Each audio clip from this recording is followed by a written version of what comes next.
Ada virus baru yang bikin geger satu dunia ya, yang bernama hantavirus.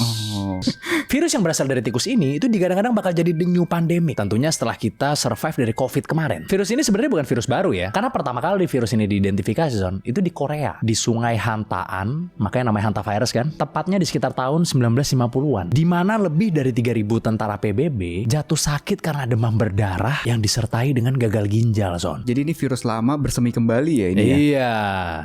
Kemudian virus ini pertama kali dianggap serius oleh dunia itu di tahun 1993 ketika terjadi penyebaran wabah di wilayah Four Corners di Amerika Serikat. Tapi belakangan viral lagi nih virus gara-gara kasus kapal pesiar yang bernama MV Hondius yang berlayar dari Argentina. Dan katanya nih Son nih, udah ada 2 orang yang terjangkit virus ini di Jakarta dan di Yogyakarta, Son.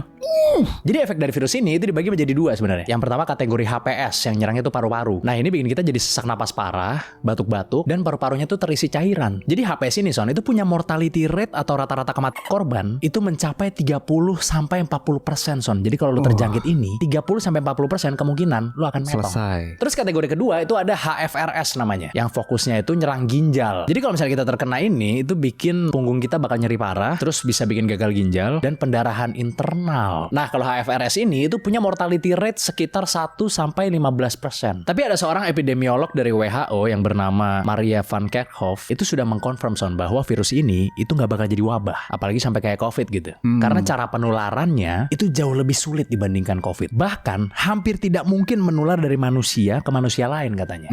Kecil kemungkinannya. Nularnya ya dari jejak-jejak tikus aja gitu, dari kotorannya, urinnya dan lain-lain.